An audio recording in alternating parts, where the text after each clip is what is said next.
berapa? 2000? Sekitar 2.500 peserta pendaftar. 2.500 Iya, peserta terdaftar, diambil hanya satu nama.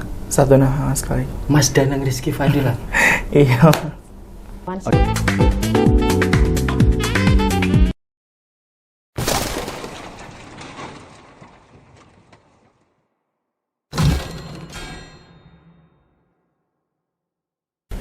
Assalamualaikum warahmatullahi wabarakatuh. Alhamdulillah OTT akhirnya bisa menyapa kembali teman-teman para pemerhati Fakultas Hukum dengan program yang sangat dinanti-nanti dan ditunggu-tunggu, yaitu program OTT, obrolan tipis-tipis. Hari ini saya kedatangan tamu yang luar biasa istimewa di Fakultas Hukum Universitas Ahmad Dahlan, salah satu mahasiswa yang berprestasi, yaitu Mas Danang Rizky Fadilah. Tadi ya Mas Danang.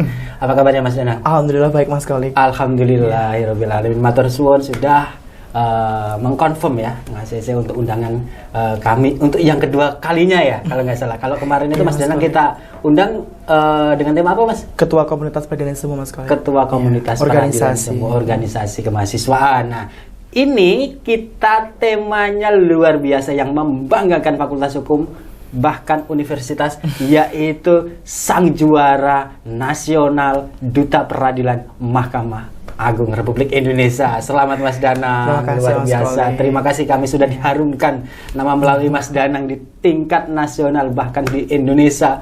Menyoroti Mas Danang ini kayak gitu. Untuk teman-teman yang ingin menyapa atau bertanya, nanti bisa di kolom komentar di IG Lab UAD, nanti akan kami delivery langsung ke beliau ini gitu. Mas Danang, kita berbincang ya, berbincang. Mas Danang itu kan dinobatkan begitu ya sebagai Duta Peradilan Indonesia, Mahkamah Agung Republik Indonesia begitu.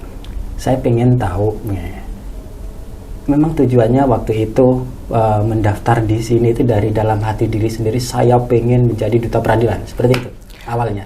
Untuk awalnya sebetulnya untuk motivasi awal itu Danang kan memang mau jadi hakim niatnya Mas Kolik.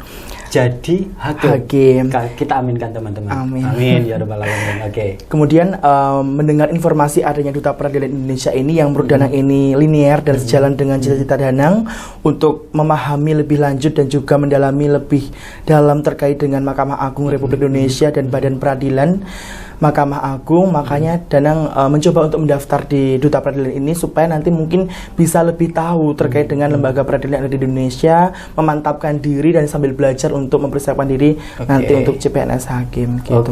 Memang ini kesempatan untuk mengenal lebih jauh mengenai Mahkamah Agung itu sendiri, terutama juga peradilan itu sendiri. Karena itu bekal besok mendaftar CPNS di Cakim dan kayak gitu Mas.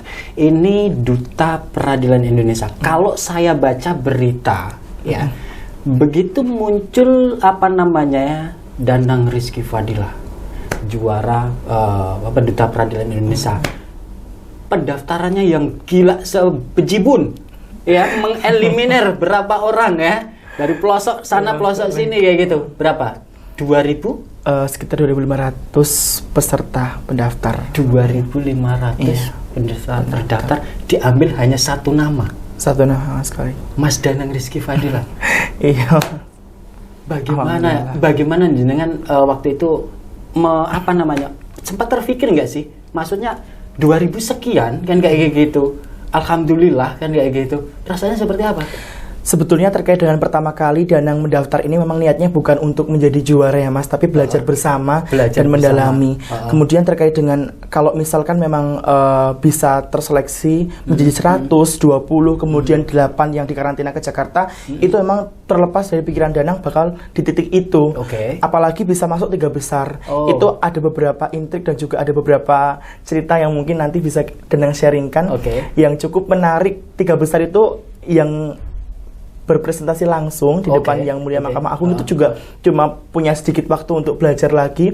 Itu nggak Danang pelajarin malamnya ataupun beberapa waktu itu mengalir aja karena memang nggak yakin, apalagi waktu ke 8 besar juga kurang yakin, kurang pede. Teman-teman yang lain juga pantas dan layak di posisi itu, semuanya pintar-pintar banget Mas Kolik, dari universitas negeri, dan kebetulan Danang salah satu yang dari universitas swasta sendiri, ada cuma 2 dari swasta itu Yang 8 yang di karantina itu ada 2. Oke.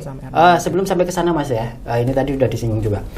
2000 sekian itu kan seleksi awal ya. Iya, seleksi awal. Disaring lagi ada berapa kali penyaringan di situ Mas? Sekitar ada 4 kali screening ya. 4 kali screening hingga lolos ke Jakarta. Iya, lolos ke Jakarta. Nah, dari beberapa tahap tersebut kan otomatis via daring terlebih dahulu mungkin ya. Betul. Daring terlebih dahulu, seleksi interview kan kayak gitu. Apa di situ yang Mas Danang siapkan mental, selain mental lah ya, apa itu? Pertama, kita harus siap terkait dengan ketulusan kita untuk memang mengikuti kompetisi ini gitu. Karena memang kalau tanpa ketulusan kita mungkin ada rasa-rasa yang lain, itu akan menghancurkan tujuan kita. Sebetulnya tujuan kita untuk ikut kompetisi ini itu apa gitu. Yang kedua, jangan ada proses untuk saling menyaingi, tapi sama-sama proses untuk saling belajar. Mungkin persiapan saya untuk mengikuti kompetisi ini 2 itu. Dan yang ketiga, karena ini kompetisinya berupa juga akademik ya Mas, berpengaruh juga dengan akademik, dan akademik itu akan diuji juga, maka juga harus dipersiapkan dari segi akademiknya. Harus pahami kemudian terkait dengan materi-materi yang sebelumnya, apalagi kemarin kan sempat perkuliahan secara online itu menyebabkan beberapa materi yang sudah disampaikan sempat lupa. Nah, itu perlu ada pendalaman lagi, pengasahan lagi gitu. Kayak gitu. Kalau saya tidak salah, memang kalau kompetisi seperti ini ya, ini saya bilang kompetisi kan kayak gitu. Nah, ilmu saja tidak cukup ya, apakah yang namanya skill, pengetahuan kan kayak gitu, organisasi, apakah itu menunjang? Sangat menunjang. Karena dengan cara kita menyampaikan sesuatu, dengan cara kita bertindak dan menyikapi sesuatu, itu juga tentu diasah dari beberapa kali kita mengikuti organisasi. Di organisasi kita menciptakan sebuah penyelesaian permasalahan ataupun kita menyelesaikan beberapa permasalahan, tentu itu juga akan berdampak pada berbagai permasalahan yang kita hadapi ketika kita ikut kompetisi. Problem solving lah seperti itu ya Mas. Kayak gitu. Kebetulan teman-teman, Mas Danang ini adalah ketua Komunitas Peradilan Semu yang kemarin juga membawa kami itu mengharumkan juara umum ya Mas. Iya, itu angkatan Kak Mira sama Kak Dika. Kan kayak gitu. Bareng-bareng sama beliau ini kan kayak gitu. Dan sekarang luar biasa sekali mengharumkan lagi. Matur suwun sangat Mas Danang. Begini. Itu kan berangkat dari daerah ke sini, ke Jakarta. Itu berapa orang? Itu ada 8 orang, dan Mahkamah Agung itu memang informasinya kemarin baru saya dapatkan ketika saya karantina, tidak menyeleksi secara hanya melihat latar belakang universitasnya. Itu yang saya apresiasi, karena tanpa melihat itu Mahkamah Agung memberikan kesempatan untuk semua orang bisa merasakan hal yang sama gitu, termasuk dari universitas swasta itu juga. 8 orang ya. 8 orang yang dari perguruan tinggi swasta Mas Danang. Ada satu lagi dari Kristen Wirawacana Sumba. Dan yang mengangkat trofi Universitas Samahdahlan. Dari 8, 6 atau langsung 4? 8 langsung 3. 8 langsung 3. Iya, karena itu di hari yang sama Mas Kolik. Saya pengen dibagi cerita nih Mas. Selama di karantina pada waktu di Jakarta itu seperti apa? Karena itu kan lama ya. Antara sekitar 8 hari ya? 8 hari itu seperti apa ceritanya? Boleh dibagikan ke kami? Memang yang pertama itu kesan yang Danang rasakan itu kan seneng ya Mas Kolik bisa ketemu dengan universitas lain. Tapi di balik kesan seneng Danang juga Danang mikir bahwasanya apakah nanti kira-kira teman ada rasa, karena Danang ngerasa dari universitas yang swasta ya Mas Kolik. Tapi sebetulnya itu juga harus diperhatikan oleh teman-teman semuanya bahwasanya kita punya hak yang sama ya Mas Kolik, dan kesempatan yang sama. Intinya jangan jiper lah ya. Sama itu. Kalau kita belum coba dan kita nggak coba, kita nggak akan tahu hasilnya nanti akan seperti apa. Saya rasa teman-teman awalnya saya pikir akan memberikan pembatas dalam artian kayak saya swasta nih, saya negeri nih. Tapi ternyata semua dari ketujuh teman-teman yang lain semuanya saling bahu-membahu untuk bukan meraih juara 1, tapi memberikan yang terbaik dan menjaga nama instansi supaya bisa membanggakan nama instansi. Dan saya cukup salut dengan 7 finalis yang lain karena mereka itu menganggap kompetitor itu sebagai sahabat untuk berkembang, bukan sahabat ataupun kompetitor yang perlu kita injak gitu. Jadi cukup berkesan bagi saya bisa ikut karantina yang diselenggarakan oleh Duta Peradilan Indonesia. Itu memang pengalaman yang nggak pernah Danang lupakan Mas Kolik, karena selama karantina itu Danang pikir nanti di sana kita akan banyak diajari seperti kalau misalkan tanda kutip kata duta itu kan pasti akan lebih banyak diajari cara berbicara, terus berjalan dan sebagainya. Tapi itu memang diajarkan, tapi tidak menjadi poin pokok dan poin utama. Yang menjadi poin utama yaitu terkait dengan pemahaman kita tentang dunia peradilan dan hukum. Iya, seperti itu Mas Kolik kurang lebih. Boleh diminum dulu Mas. Ini sangat menarik sekali teman-teman. Nanti kita kupas tuntas ya dengan Mas Danang sebagai duta peradilan Mahkamah Agung. Oke, itu kan 8 ya Mas ya. 8. Dari berbagai perguruan tinggi dan luar daerah melalui penyaringan yang sangat ketat luar biasa gitu. Kalau saya lihat postingan dari akunnya ya, akun media sosialnya, IG-nya kan kayak gitu kan. Setiap kali kita pantengin terus Mas. Kami pantengin terus ya Mas Danang begitu upload kan begitu ya, diupload dari teman-teman dari admin sana lah ya kan kayak gitu. Doanya itu tidak putus ya, doanya tidak putus kan kayak gitu. Saya rasa yang lebih di sana itu apa namanya ya, lebih merasakan bagaimana kompetisi ini ya, kompetisi ini kan kayak gitu. Nah, ada nggak kesan Mas Danang yang sekiranya kok berat banget sih yang kayak gitu? Banyak Mas Kolik. Kalau mungkin kita diupload ya, misalkan itu memang kan kita memang diinstruksikan untuk selalu meng-up informasi itu supaya teman-teman juga tertarik untuk daftar Duta Peradilan 2023 karena di dalam pidatonya nih Ketua Mahkamah Agung yang mulia Syarifuddin sudah menyatakan bahwasanya Duta Peradilan 2023 akan diadakan kembali untuk meningkatkan teman-teman yang pengen mengikuti jejak kakaknya ini Mas Danang kayak gitu bisa disiapkan dari sekarang gitu. 2023 pasti akan ada ya. Ada, ya Mas Kolik, untuk meningkatkan citra positif Mahkamah Agung. Tapi di balik itu semua teman-teman, jadi sedikit cerita. Dari ke-8 finalisis itu kan memang dikelompokkan satu kamar itu kan dua orang. Iya, supaya terjalin komunikasi yang baik juga. Kebetulan Danang sama Kak Deden Syafiq Rafiq Sabani dari Universitas Pajajaran dan itu Kak Deden itu udah semester 8 tapi ada magang di Scholarship Integrity di salah satu kantor advokat di Jakarta. Law firm. Itu memang beliau saya sangat salut karena tidak putus dalam membagikan materi dan juga tidak pelit dalam membagikan materi Mas Kolik. Kalau misalkan untuk sulitnya itu sangat sulit karena kita kadang-kadang harus bangun jam 6, pulangnya masih jam 12 malam, jam 2 malam. 6? Iya, jam 6 pagi. Pulang jam 12 malam. Iya, jam 12 malam baru pulang. Sampai di sini. Teman-teman, kalau jenengan itu atau teman-teman semua itu kuliah dari jam 9 pulang jam 4 sore itu sudah mengeluh. Mau sampai seperti ini. Lewat dulu ya. Persiapkan dari sekarang kayak gitu. Terus jam 12 malam itu kita nggak langsung tidur, tapi kita harus siapkan materi untuk mini challenge berikutnya. Karena ada mini challenge. Terus selain persiapan untuk mini challenge, nah untuk gongnya itu ada orasi ilmiah yang akan diberikan pertanyaan langsung oleh Pak Yasona Lauli saat itu sama sama Yang Mulia Mahkamah Agung Pak Syarifuddin dan Direktur Indosiar.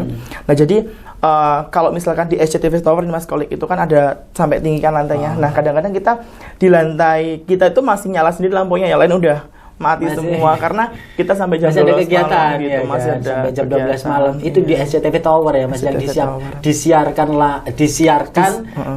dan diliput ya SCTV ketika finalnya ya di kalau nggak salah saya lihat itu video.com juga iya, terus di Liputan 6 ya? Liputan 6. Orang Purworejo Mas Danang, Fakultas Hukum Universitas Samadanang muncul di TV dengan prestasi yang luar biasa. Mantap, pada japri ke saya Mas. Gitu. Oke, begini Mas.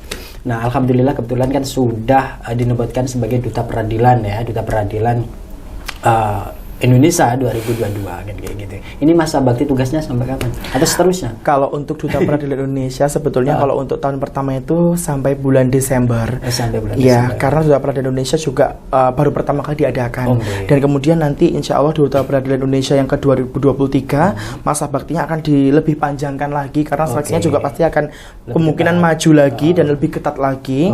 Untuk itu teman-teman juga harus mempersiapkan diri Mas Kolik ya supaya nanti bisa jadi Duta Peradilan Indonesia 2023. Ini yang saya tanyakan Mas. Seperti ini. Duta Peradilan ini kan yang pertama. Iya kan? Tanggung jawab. Ini kita bicara mulai tanggung jawab ya. Tanggung jawab dan tugas. boleh dibagi ke kami seperti apa? Oke, kalau untuk Duta Peradilan Indonesia ini sebetulnya diadakan untuk meningkatkan citra positif Mahkamah Agung. Saat itu Yang Mulia Syarifuddin memang menyatakan bahwasanya 3 tahun terakhir Mahkamah Agung sangat sulit untuk mencari hakim-hakim yang berprestasi di lingkup Mahkamah Agung. Nah, untuk itu guna meningkatkan citra positif Mahkamah Agung, karena memang Mahkamah Agung juga waktu seleksi CPNS mungkin peminatnya bukan sedikit ya Mas, tapi ada beberapa fresh graduate Fakultas Hukum yang tidak berminat di Mahkamah Agung, tapi mungkin lebih berminat di bidang-bidang lain. Nah, untuk itu Mahkamah Agung menyelenggarakan Duta Peradilan ini supaya untuk memberikan kesempatan bagi teman-teman semuanya, apalagi yang sudah mau fresh graduate, lulus, ataupun teman-teman yang baru semester 2, 3, kemarin juga banyak kok Mas dari semester 3 mendaftar, supaya lebih tahu lebih dalam terkait dengan Mahkamah Agung dan tertarik untuk menjadi dan berkecimpung langsung di Badan Peradilan Indonesia. Jadi kan baru saja Mas Danang menyampaikan supaya tertarik ya. Nah, tentang Mahkamah Agung kan kayak gitu. Kalau saya tanya, Mahkamah Agung itu seperti apa? Kalau Danang sendiri ya Mas ya, memang dulu itu tertarik jadi hakim karena yang pertama cita-cita dari awal kan memang jadi hakim ya Mas ya. Pertama, yang kedua, Danang rasa hakim itu suatu wujud pekerjaan yang sangat agung. Jadi memang untuk menjadi hakim membutuhkan, tidak hanya membutuhkan kepercayaan diri ataupun membutuhkan pengetahuan, tapi juga ketulusan serta keikhlasan. Ya. Kalau untuk Mahkamah Agung sendiri yang seperti yang ditanyakan Mas Kolik tadi, dalam fungsi dan tugas pokoknya memang untuk memberikan keadilan bagi seluruh rakyat Indonesia. Nah, untuk itu sampai saat ini Mahkamah Agung tetap berupaya memberikan keadilan bagi seluruh rakyat Indonesia tentunya, karena sesuai dengan cita-cita kita semua kan, memang keadilan di Indonesia ini untuk mencapai integritas memang sangat sulit, tapi tentunya di lingkup Badan Peradilan berupaya selalu ya Mas ya untuk menciptakan keadilan. Selanjutnya dari Mahkamah Agung juga selalu berupaya. Mas, ini apa? Saya mau nanya, bukannya kemarin Mas Danang itu ke Banyumas ya? Oh iya Mas Kolik. Iya kan? Iya. Banyumas bener ya. Di sana ngapain Mas? Diminta untuk apa begitu? Sebetulnya Duta Peradilan Indonesia ini juga terlibat langsung dalam salah satu program Mahkamah Agung di bawah naungan Biro Hukum dan Humas Mahkamah Agung, yaitu Mahkamah Agung Gustu Kampus. Gustu Kampus. Iya, itu sudah ada sejak tahun lalu kurang lebih. Tahun lalu itu justru malah di Yogyakarta. Iya, di Jakarta. Dan juga sebelumnya memang belum tahu secara mendalam kalau misalkan ada MA Gustu Kampus yang ada di Yogyakarta, karena memang saat itu belum ada informasi yang menyebar ke Universitas Ahmad Dahlan. Nah, akan tapi kemarin baru diinformasikan dan Duta Peradilan Indonesia ini turut andil dalam MA Gustu Kampus.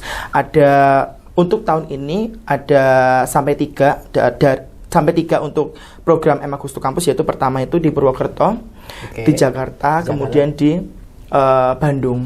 Di Bandung. Berarti Mas Danang akan ke Bandung juga dong?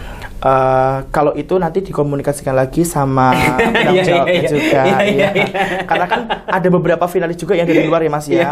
Nanti biasanya nanti komunikasikan kembali apakah nanti Duta Peradilan itu bisa ikut atau berhalangan ikut nanti, atau diwakilkan dari perwakilan karena daerah ada dari ada Bandung, Jakarta, Sumba, Surabaya, terus sama ada dari Jakarta, Aceh. Nah, itu. Gitu. Jadi tidak selalu Mas Danang gitu. Saling perwakilan. Tapi kalau misalkan Mas Danang dikontak dan pada waktu itu Mas Danang ada kegiatan seperti apa? Otomatis kan yang di daerah sana bisa tidak kan gitu. Jadi tidak selalu Mas Danang gitu. Betul, tapi intinya Mas Danang sebagai Duta Peradilan ya juga harus sudah siap kan begitu ya, apa yang diminta itu siap kan kayak gitu. Nah, Mas, perjalanan jauh, seleksi itu ketat kan kayak gitu. Sampai sana wawancara, interview, karantina 8 hari, ketemu dari berbagai daerah. Itu pertanyaan saya. Ada yang cinlok? ada tapi bukan Danang. Ada. Bilang aja iya nggak apa-apa. Ada tapi bukan Danang, ada Mas. Kenapa? Nggak apa-apa karena kalau kita kan Danang, maksudnya terlalu fokus mungkin ya Mas, terlalu capek juga ya. Jadi ada pesan-pesan dari teman-teman kan kayak gitu. Jangan atau dari siapa yang terdekat Mas Danang, awas ya kayak gitu. Enggak sih Mas, tapi lebih tepatnya karena semua di sana tuh kan pada pada fokus ya Mas ya untuk menghadapi challenge. Fokus sama teman atau fokus sama materinya? Materi Mas gitu kan. Intrik-intrik itu banyak di Duta Peradilan karena 8 hari itu kan kita kan karantina satu kamar, semuanya aktivitas kita lakukan bersama. Marah, sedih, seneng, gembira. Sedihnya apa lah? Sedihnya apa? Coba dibagi. Sedihnya banyak banget kita. Ya mungkin kalau teman-teman lihat dan orang-orang lihat tuh kita bisa masuk TV, di video.com dan sebagainya. Tapi sedih kok masuk TV? Itu kalau dilihat, kalau dilihat mungkin seneng gitu. Tapi sebetulnya kita banyak pressure di situ di belakang layar itu yang kayak bayangkan Mas, kita ditanya sama yang mulia Ketua Mahkamah Agung, Pak Yasona Lawli, sama Direktur Indosiar, dan nggak diberikan kesempatan belajar saat itu gitu loh. Karena kan itu di luar materi ya. Mungkin sebelum-sebelumnya diberikan kesempatan belajar, tapi kan karena grogi dan sebagainya, dari 8 ke 3 itu kan hanya diberikan waktu 10 menit kurang lebih untuk persiapan 3 besar itu.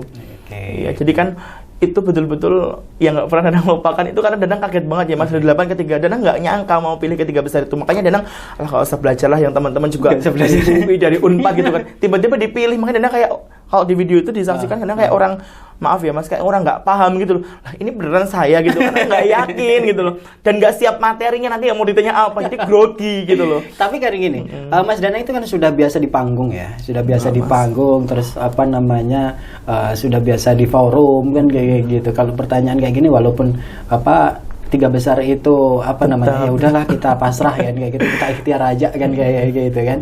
Nah, karena sudah terbiasa akhirnya ya luar biasa. Gitu ya Mas. Enggak Mas. Tetap ada groginya Mas. Ada itu. Karena yang kadang-kadang kita hadapi, kalau misalkan Mas Koca dibilang sering di panggung gitu, tergantung yang kita hadapi siapa. Kalau yang kita hadapi seperti yang mulia Mahkamah Agung, Pak Yasona Lawli, beberapa tamu undangan penting, hakim-hakim justisial di Mahkamah Agung, Prof Edi juga ada, dari Menteri Hukum dan HAM juga ada. Saya rasa apapun yang saya omongkan tuh harus ada berbobot, tidak bisa sembarangan. Mas, ya, Mas. Pada waktu jenengan di karantina itu ada berapa mentor? Ada tiga mentor. Soalnya gini Mas, beberapa part sesi ada yang mentornya beda-beda gitu. Jadi cukup banyak, ada Pak Ilham Dunar, Pak Riki dari Mahkamah Agung, ada juga dari MTech Digital, Kak Eva Alicia, dari Kak Eva Alicia salah satu ini Mas, apa namanya, yang fokus di bidang speaking gitu.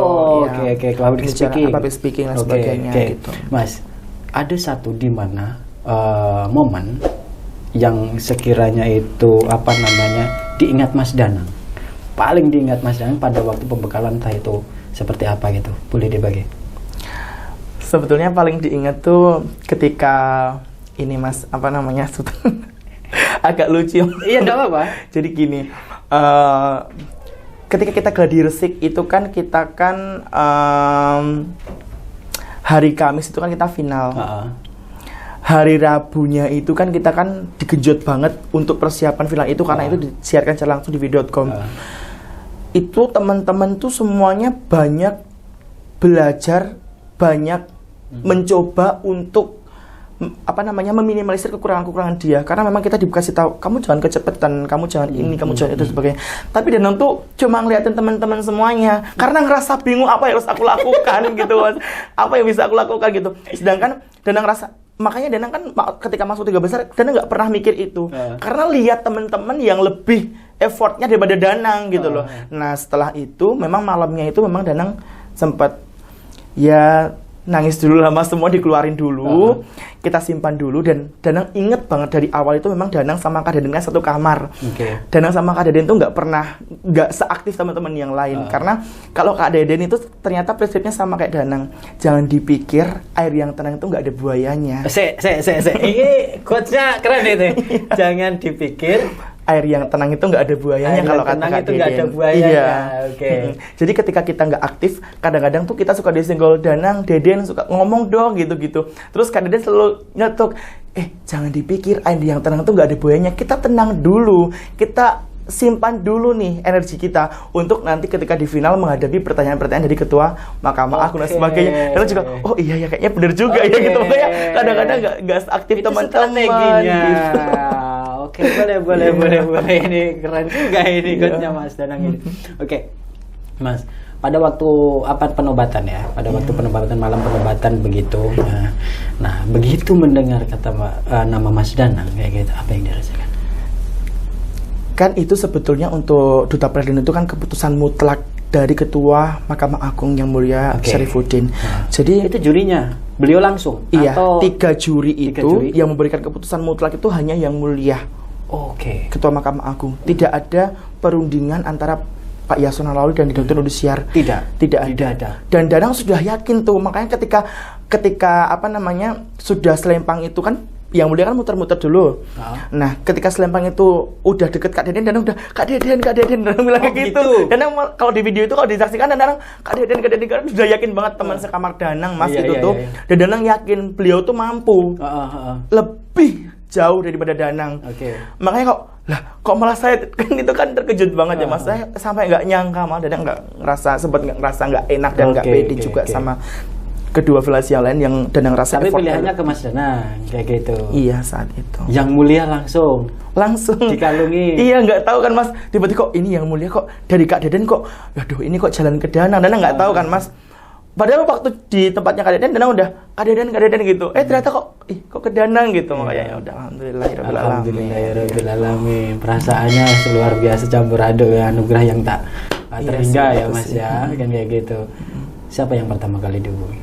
Pasti orang tua, karena dibalik Danang yang seperti ini, bukan Danang yang hebat, tapi doa orang tua Danang yang kuat sampai Danang bisa di titik ini. Luar biasa. Pesan dari orang tua? Kalau pesan dari orang tua, sudah di titik ini itu bukan suatu hal yang mungkin patut untuk sangat dibanggakan. Tapi justru di titik ini itu saya sendiri pribadi harus lebih banyak belajar, karena kamu diberikan kesempatan untuk tahu. Kalau orang tua Danang pesan, kamu diberikan kesempatan untuk tahu hal-hal yang jauh lebih penting dan belum pernah kamu tahu. Gitu. Jadi harus tetap rendah hati, nggak boleh sombong, sama harus banyak tahu gitu. Penasaran tetap harus, nggak boleh kayak kita udah tahu ini, udah tahu itu gitu. Jangan justru malah seperti itu gitu. Mas Danang, kami berterima kasih, kami sangat bangga. Dan juga makasih Mas Kolik. Tapi sebentar Mas Kolik, Duta Peradilan Indonesia itu Danang dikasih tahu sama Mas Kolik yang langsung PC ke Danang.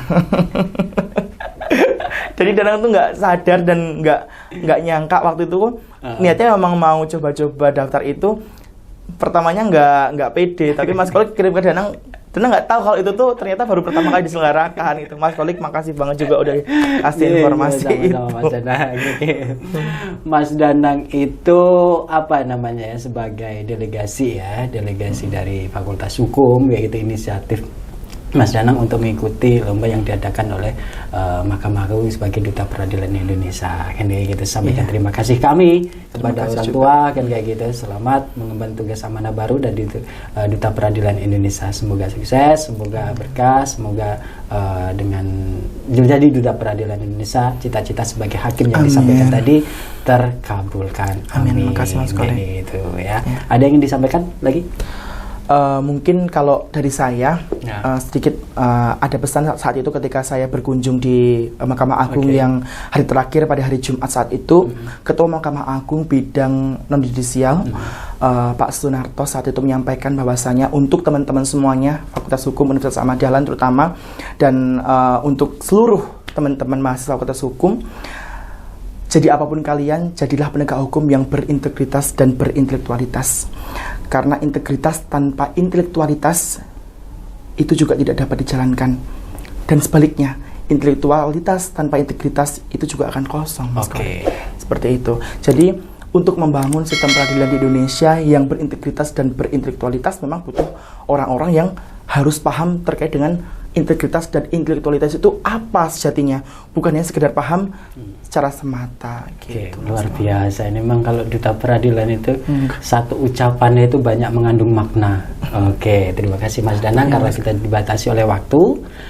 Mungkin lain waktu, lain hari, kesempatan kita bisa sambung di part selanjutnya ya. Sukses selalu Mas Danang, matur suwun sekali Makasih lagi. juga Mas Khalid. Saya ucapkan terima kasih juga kepada para sponsor yang sudah membantu atau mensupport kami dan untuk menyampaikan inspirasi ataupun informasi-informasi apa yang ada di Fakultas Hukum Universitas Samahdahlan. Semoga bermanfaat untuk kita semua. Amin. Kita ketemu lagi di jam hari dan yang sama bersama tim kru bekerja yang bertugas. Kami mohon undur diri dari teman Anda. Assalamualaikum warahmatullahi wabarakatuh. Salam OTT.